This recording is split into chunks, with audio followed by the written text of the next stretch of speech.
boy. Break.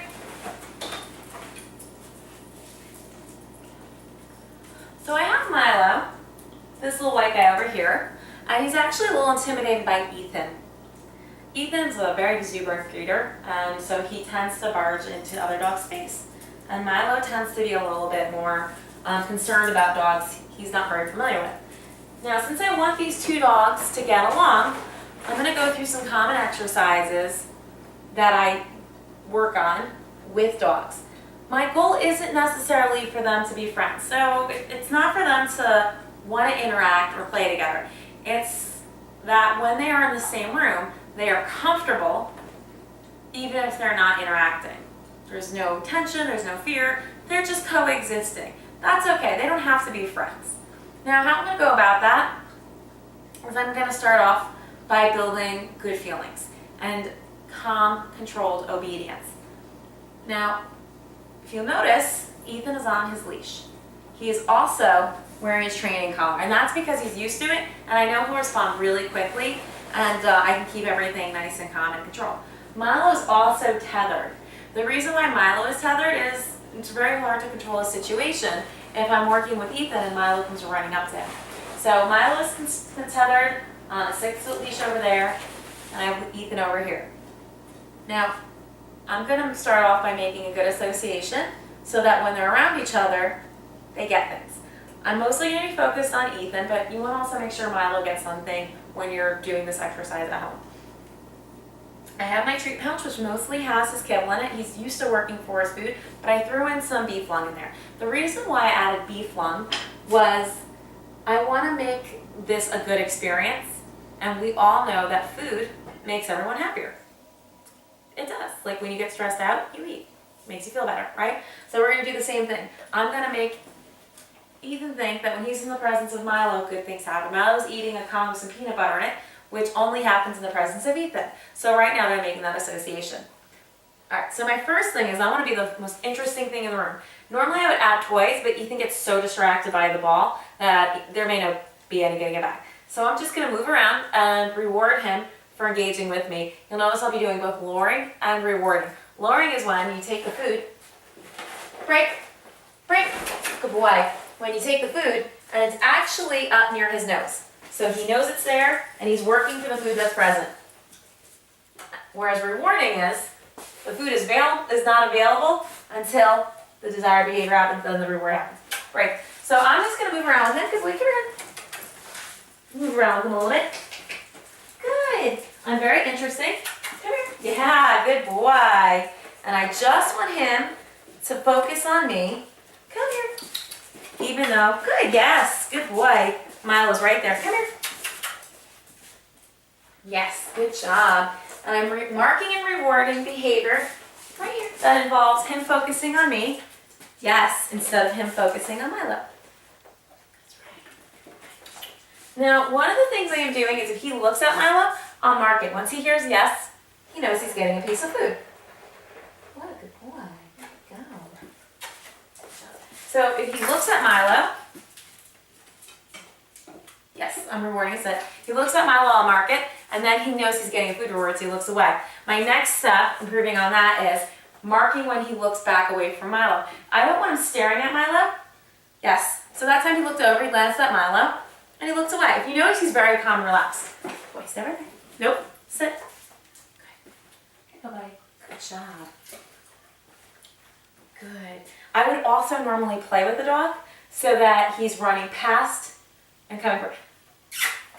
So you throw the toy over there, right here, and he runs away. Good boy, and he's used to playing, and he's not just working on calm, stationary behaviors.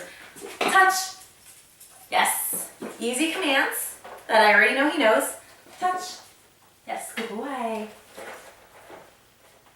This is the easy part. They're both engaged, they're both focused.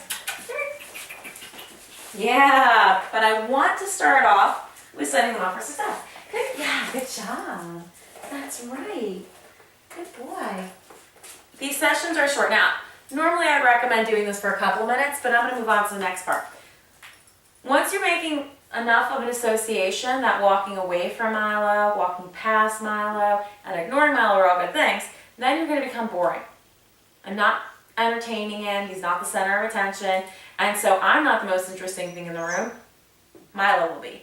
And then what will happen is he's got freedom, he can go to the end of the leash, and if he starts to approach Milo, I'll actually recall him away or ask him to leave it, one or the other. He does know both commands. Obviously your dog will not successfully come away from a dog to you when called if they don't know come. So you have to start off by teaching the dog to come when called or to walk away from something they find distracting before you can apply it to the situation. So let's say he had started to walk over to Milo. I'd say leave it, and if I needed to, I'd even tap him. And then once he would come away, I'd mark it and reward him. Good boy. And I would do that a bunch so that he's learning that he can be interested in Milo, but Milo's sort of kind of off limits for right now.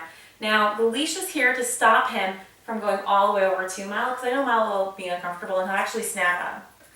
Good, yes, that's right. The food makes this very easy. This is a different situation if there was no food, if I wasn't being so interesting, and it would definitely not go well if they were both off leash. So it's controlled and it's set up. It's totally a training setup. They get that. That's okay. Good boy. Yeah, that's right. So I'm going to reward Milo because he's being so good. Good job. You want to reward both dogs in the situation, even though he's the center of my attention. Now, another very important exercise is place. Ethan already knows the command. Yes. And I just want him to stay on the cot. No matter what's going on, if I have the leash, if I put the leash down, if I walk away, I want him to stay there. This is very important. This exercise is so important for all different kind of behaviors. But basically, what I'm doing is I'm requiring Ethan to stay over here despite another dog being in the room. Now, one of the ways you can practice this once your dog has a good understanding is do the active stuff, make sure one dog is secure behind a gate or on a tether, and then you can sit down, but I'm holding the leash. And I know that by the way I'm holding the leash, the length of the leash, that there's no way they can reach each other. And I don't get lazy and I don't put down the leash. I hold the leash for safety.